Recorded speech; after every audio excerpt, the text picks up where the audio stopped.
We are tonight's entertainment. You can't handle the truth. The fire rises. Pizza time. You're a wizard, Harry. So it begins. You know how much I sacrifice? You think that's air you're breathing? Groovy. I don't have friends. I got family. We are Sex People!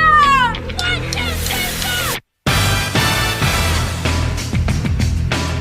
4! Craft Services. Hi, Sophia. Hello, Parth. Good to see you. Good to see you too.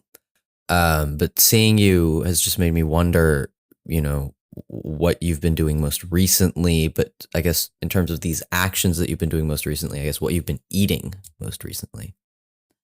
Most recently, I ate a delicacy known as the Krispy Kreme donut. See, this is an interesting thing because I also most recently had a Krispy Kreme donut. And Sophia, where did we get these Krispy Kreme donuts? The Big Apple, New York City. That's right, folks. Sophia and I went to go see Jackson's very good friend, Ellie Gualberto, in New York City so that we could go see John Wick Chapter 4 in IMAX at Kips Bay, AMC. Good movie, by the way, spoiler alert. But while going back to NJ Transit at Penn Station, we realized that Krispy Kreme was nearby and open. So we bought 6 glazed donuts. And how were they? Absolutely delicious, as per usual. You heard it here, folks. And what's absolutely delicious is this episode we have planned. So why don't we cue the intro?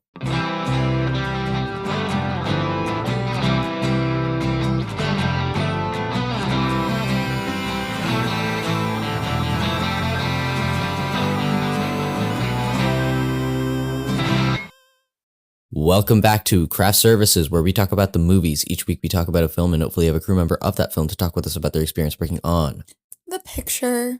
This week, we have cinematographer Maria Rusche. For which film, Sophia? Shiva Baby. Yes, it's Emma Seligman's debut feature film based on her short that she made at NYU.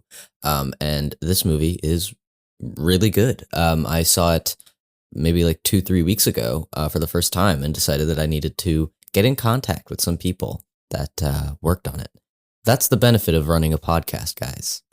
But yeah, this is part 1. She's going to talk about how she got involved with the film industry, how she got started working on the film. And, there's a part 2 coming out next week. So stay for that. But most importantly, listen to this episode. Here we go.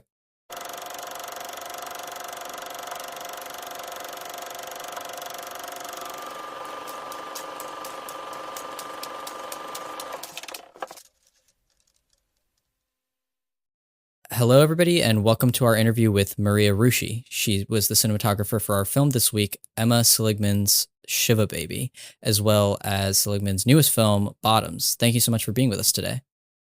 Hey, thanks for having me. So just to start off, what was your relationship with film like at a young age? I mean, I was not a cinephile, I will say, which I think having gone to NYU was sort of a source of shame in a way, because I think a lot of the movies I in high school had interviewed to go to Harvard, and I met with this alumni, and he asked me what my favorite film was. He's like, you want to study cinema? Tell me, what do you like about film? And I told him that my favorite film was Anchorman. And ultimately, I did not get into Harvard. We can't know why. But yeah, I didn't identify with having spent my youth watching movies, but I did make a lot of movies with my friends, a lot of kind of spoofy, funny, short films and things like that. And I also, my high school had a TV program. So we would do a live news broadcast every morning. So I kind of started to learn about filmmaking through that. And so I think I was in some ways enamored with the process of filmmaking. just kind of how I got into it. And that led me to go to film school. And the Shiva Baby short was an NYU film, I believe. But you didn't work on the short, but you did work on the feature. Is this all correct? That's all right. Yes. And so I'm sure you both going into NYU plays into one of our next questions, which is how you met the director and all the people and how you got involved. Yeah. Yeah. So I went to NYU. I think Rachel and Emma are a year apart, and I was a couple years older than them. And I had met Rachel first, actually. She was maybe a sophomore, and she was shooting, little sketches and random little, skits, I guess, that she had written largely, and a friend of mine was directing them and asked me to shoot them. And they were super weird, super funny. One of them was about like going to the mall in middle school, and Io Adebri was in it. They were the same year at NYU. And so Rachel introduced me to Emma when Emma was looking for a DP for the feature version of Shiva Baby. So that's how I met Emma, and we just hit it off. And I guess just like slightly backtracking, because you weren't like in film, like what made you gravitate towards like becoming a cinematographer and like the camera department of it all? Yeah, I mean, I think what drew me to, not I said I wasn't a cinephile, but like I still liked, or I still was drawn to film, I think, in media as the quickest way to kind of change culture and move the culture forward. And I think that aspect of it was really appealing to me. And then when I saw kind of what filmmaking was like when I got to school, I think I was really drawn. I was obsessed with like, why do movies look like movies in my shitty camcorder short film like not look like that? And what it came down to for me was lighting. And so I got really obsessed with lighting and with like how how movies can manipulate our reality in a way to convey a feeling, as opposed to just showing you maybe like a documentary version of reality.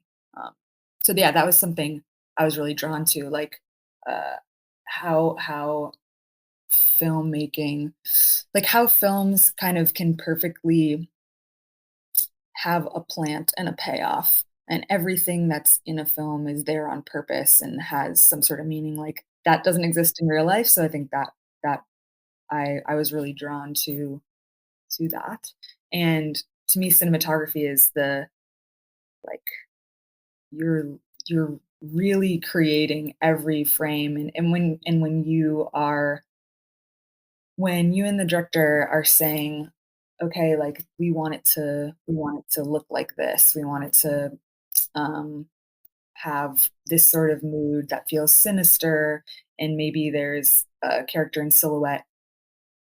That's the idea, but then I love actually how are we going to do that, and that's what cinematography, I guess, is to me, like really executing that part of the vision. I think it attracts a lot of control freaks for that reason. And so with that being said, like what were I liked what you said about Trent. While watching this, I was like, well, they're shooting in very everyday spaces, but this looks like more dramatic than it should. And so I think you've accomplished your goal in that way. But like, what were your approaches in terms of shooting it, or talking with the director of their goals, and then using that into how you're gonna use it? Like, it's a lot of handheld, I noticed, but not like all. But I think it's working. Yeah. What are your approaches? I don't know. Yeah, totally. Yeah. So I think Emma and I, part of where we were aligned is how we approach prep. And we looked at a ton of references, like watched scenes together, watched movies together, and something we're looking for is like what elicits a reaction or like an emotion from us, um, and then kind of finding the language for our movie, and then going through the script together scene by scene basically, and understanding what is this scene trying to convey. If this is like the first time we're seeing this character, and we need it to be kind of a reveal, like how are we going to shoot that? So we when I first met with Emma on this movie, you'd think like the script could totally read as like a comedy or just kind of a standard classic, like bright, more upbeat comedy. And what I was able to understand kind of from the short was that she was going for different tone. And something I've learned about Emma that I think is really special about her is she's able to pull from really unexpected references, and I think that's how you can make something fresh. So a lot of our references were like Black Swan, The Graduate was a big one too. The last shot is definitely Yeah, Graduate, I'm exactly. sure. Yeah. This little movie Krisha that had been at South by maybe the previous year, and this Cassavetes movie called Opening Night, that has a lot of really tight coverage that kind of drifts, and a lot of foreground people, I guess. They use the large amounts of like extras basically to help make you feel kind of anxious, and those were a few scenes that we kind of like poured over and were like, why is this making us feel so uncomfortable? And we did that with a lot of our references, kind of breaking down why does this like make us feel uncomfortable, and yeah, how can we apply that? So that opening night reference got applied to the first moment when Danielle, Rachel Sennett's character, enters the Shiva, and it's all kind of in really tight close-ups, and you're getting a lot of foreground and background. I mean, this is, I guess, like kind of a more technical question, but I read online, so take it with a grain of salt. But I saw that you used Kowa anamorphic lenses and Cook Cinetel lenses, and I don't, I know what anamorphic lenses are, but could you sort of like explain like what those specific lenses sort of, and if there were more, like why you chose them and what they provided for the movie specifically, I guess. Yeah, Just because totally. it's interesting. Yeah, so as Emma and I were like developing, I guess, the look and starting to talk about what the style, and um, a large part of that to me is tone, how trying to understand like what the tone of the movie would be. Um, I realized a lot of, I mean, the movie takes place obviously entirely basically in one house. So that I was definitely concerned it would be difficult to just visually differentiate different acts and different emotional moments in the film. So that was something on my mind. And then I also knew that the ensemble of it all would be a big part of the comedy and a big part of the performance, and the ability for them to like play off of each other um, would be huge. And with those two thoughts in mind, I pitched Emma on anamorphic lenses um,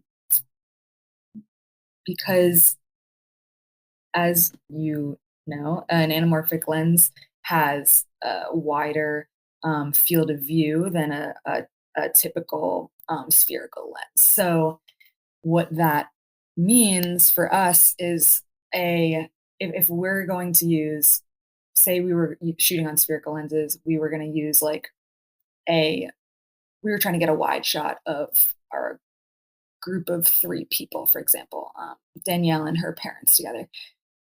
We might have to use like a 25 millimeter lens to get a wide enough shot to include the 3 characters and include like the information that we wanted to.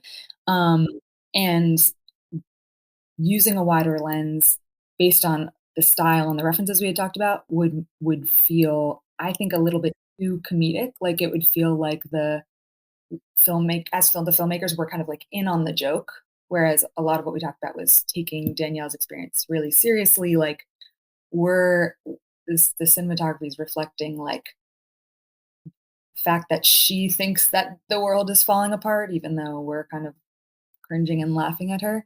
But the filmmaking couldn't laugh at her. Like it had to take. It's like playing it straight. Exactly. So that using like shooting on a wide angle lens, I think would give that up a little bit, and it would limit our ability to separate the characters from the backgrounds, because our wider lenses have a deeper depth of field, right? So we're just having more of our frame in focus, and we're getting a little less separation between the characters in the background. With our anamorphic lenses, wider field of view, we're able to shoot that same 3 shot on what feels like a longer lens. So it is giving us a bit of a shallower depth of field. It doesn't have the feeling as much of being a like comedic lens, I would say. And it, I think for those reasons felt like the right choice. And one issue with anamorphics occasionally is, you are getting a little bit of warping around the edges, and you're maybe getting a little bit of focus fall off, or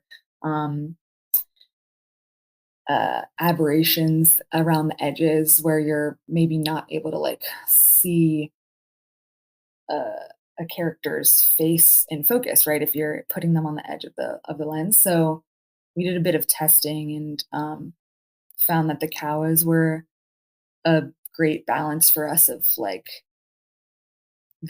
beating up the image a little bit, having a little bit of warping around the edges. So we're still getting like this effect of the room caving in around Danielle when we wanted to, but it wasn't distracting. So that's how we landed on the Kawas. And then the Cook lens was actually just a zoom, because we have a few of those slow, spooky zoom shots. So I guess the 2 main sequences that don't take place at the house is like the opening long take at the apartment, and then the van stuff at the end. And I'm particularly curious about like approaching like a cramped scene like the van, and also like practically like jam or like shooting it in such a confined space with so many people. Yeah, totally. That's, I think, something I'm thinking about as the DP is how we're going to maintain and execute the look we've discussed. And that includes very much like practically how we can execute that, right? So like when we were thinking about how to do the van sequence, I knew based on the coverage we wanted to get that we'd have to be able to like remove seats basically and get the camera into the van.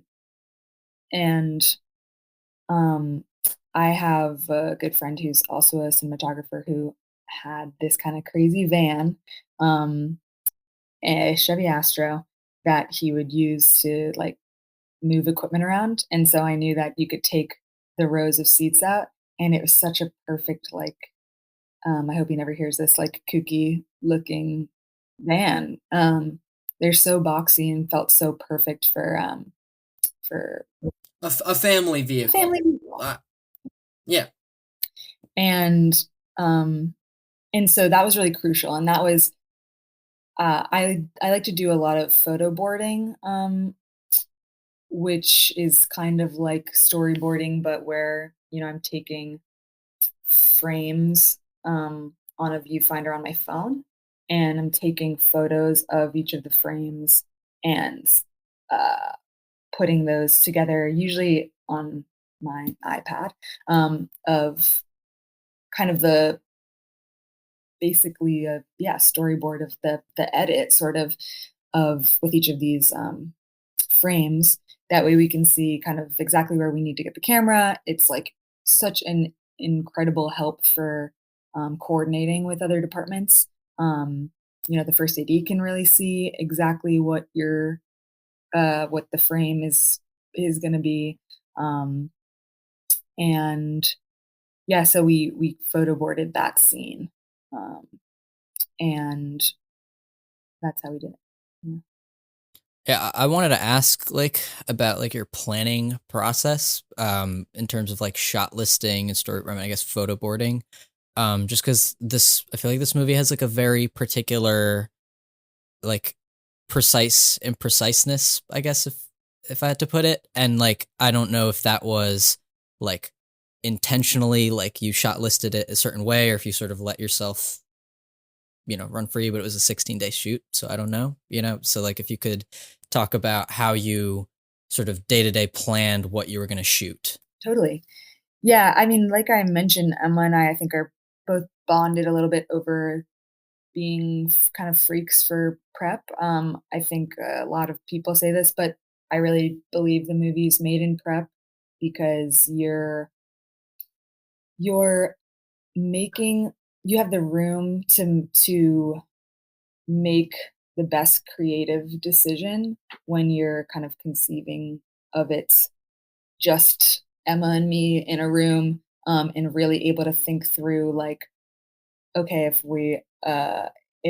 we're having tight coverage that feels like kind of chaotic of Danielle, and then we finally can break that when we go outside and have more of like a static feeling, like those kind of those kind of like contrasting feelings, I suppose, are um obviously we're shooting out of order. So if we were to just make those decisions on the day, I think you can sometimes lose a little bit of the visual arc. Like maybe you're maintaining it scene to scene, but you have maybe less of an arc. Anyway, that's just how we approach it. But so that meant Emma actually at the time lived 2 blocks away from me, and she would come over during prep, and she had made this Lego set of the house that we found. The house was such a crucial piece. It was like kind of, I think the one of the biggest pieces of the puzzle on a project like this, where it's going to determine so much of how you can cover scenes, how you can light it. So I was heavily involved in the choosing of the location, and then yeah, Emma had made this Lego version of the floor plan of the house, and um, it was a great tool for us to be able to talk about where different characters would be when, and so much of the movie's continuous that it was crucial for us to know, okay, if like, Molly Gordon's character leaves this room, she's got to be in this other room. So if we see her in the background, like we can't show the background of that room, or she would have to go into the kitchen, for example. Um, and that was a big part of our prep process. Basically, we'd go through the script, break down each scene, what the intention was, what we're trying to convey in that scene, so that we both of us understand kind of the core like emotion of that scene. And to me, that's crucial for, later when we start running out of time and we need to pare down our shot list or kind of simplify. I know exactly what it is that we need to convey, so I can help kind of pare it down while maintaining our like visual through line, I guess. Um, so yeah, a lot of our shot list was pretty meticulous and specific. It also really had to be. It's funny. Like I think the smaller the shoot, the more specific and detailed and planned you really have to be to make it work. Because we had Molly Gordon, I think, for 2 or 3 days. So there were a number of her scenes that were shot just kind of on their own, basically at the beginning of the shoot. And, one of those, for example, is I think Rachel is carrying like a plate of cookies from the kitchen, and Molly kind of turns and like grabs one from her, and then Rachel like goes through and back into the dining room. So we shot Molly's side of the coverage, and then days later we shot the reverse on Rachel, where she like walks through the house.